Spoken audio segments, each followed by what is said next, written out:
Cosa dito yan nombre? Welcome to my official YouTube channel, Reg Alacochero, and please do like and watch my latest vlog all about exploring Zamboanga City, the home of the Hermosa Festival.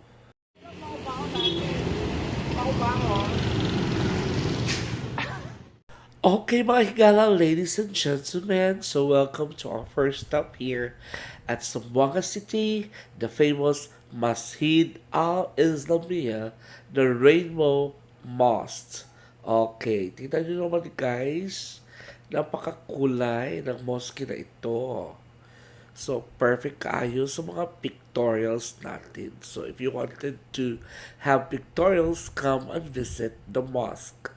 Ganda talaga. Ito yung simbolo ng pagkakaisa ng Muslim at Christian. At ito ay talagang naganap noong pagkatapos ng gera dito, no? Yung Civil War. Grabe. Nasira ba ito before, sir, sa Civil War? Ay, hindi.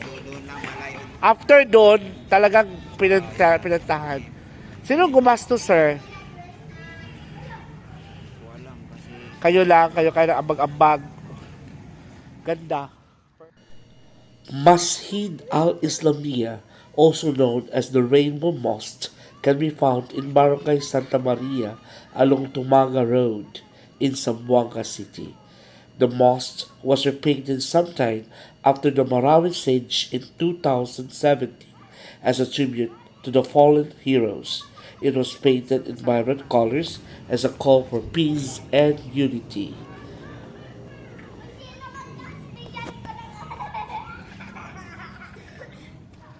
The whole of the mosque.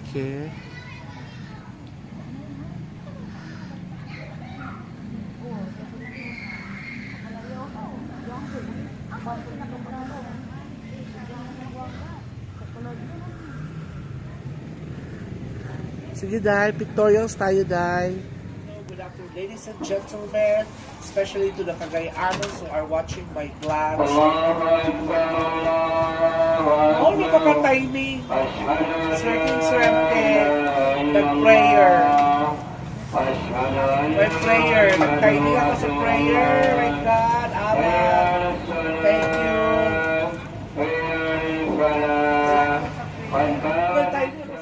The Yakan River Village in Zamboanga City is the must visit for anyone interested in traditional Filipino craftsmanship. The Yakans are renowned as some of the finest weavers in the country. At the village, you can find a range of unique Yakan cloth, all hand-woven using traditional techniques.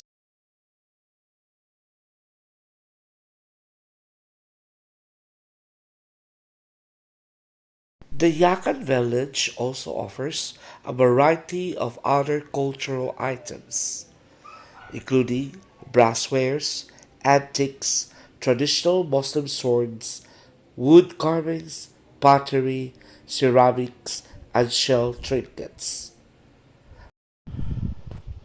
Originally, the Yakan webbing was reserved for creating traditional dresses like the seming.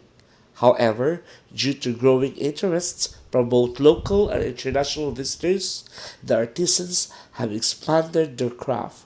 Now, they produce a wide array of items, including wall coverings, table runners, placemats, belts, scarves, bags, and purses. Each of them is handwoven with intricate nature-inspired patterns such as the palipatan or the rainbow, bunga the python, kera kera the fish, and dain dawen the vine. Because every piece is handwork and each weaver has a unique style, no two items are exactly alike. Filipinos go big with pasalobong, or a gift you bring home to your loved ones after a trip, a deeply entrenched tradition that shows you remembered the recipient while you were away from home. In Zamboanga City, the best place to go so far is the Cadillac Barter Trade Center, located at Barangay Camino Nuevo. The center is mere 10 minutes tricycle ride from the Zamboanga International Airport. The Zamboanga's Hermosa Festival is also known as Fiesta Pilar. It is a month-long celebration in Zamboanga City, Philippines, honoring the city's patroness, Nuestra Señora de la Virgen del Pilar. The festival is a blend of traditional and modernity, showcasing the city's culture, history, and vibrant spirit. The feast day proper on October 12 is a special holiday in Zamboanga City, and the shrine itself holds Dobrina masses throughout the day, with the maxim of Vamos a celebrar, come and celebrate. The Hermosa Festival is a unique experience combining tradition, modernity in a month-long festivity.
Zamboanga City Hall, bahay pamahalaan ng lungsod ng Zamboanga, is the seat of the local government of Zamboanga City.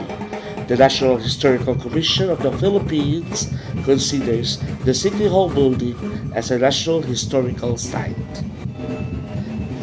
The construction of the historic building was commenced in the year 1905 by the federal government of the United States and was completed in 1907. The building served as the official residence of the U.S. military governor of the Moro province. It later became the seat of the government of the Department of Mindanao and Sulu and the defunct Zamboanga province. Since 1937, the building has been functioning as the City Hall of Zamboanga City. The Zamboanga City Hall has a Filipino colonial architectural design and is situated at one end of Plaza Rizal. Zamboanga City Hall is more than just a government building. It is a symbol of Zamboanga's rich history and culture. This grand structure is a fine example of a colonial architecture characterized by its intricate details and majestic facade. Visitors are often captivated by its design, which reflects the city's historical significance as a melting pot of various cultures. The City Hall is located in a bustling area surrounded by lush gardens and vibrant streets, making it a perfect spot for tourists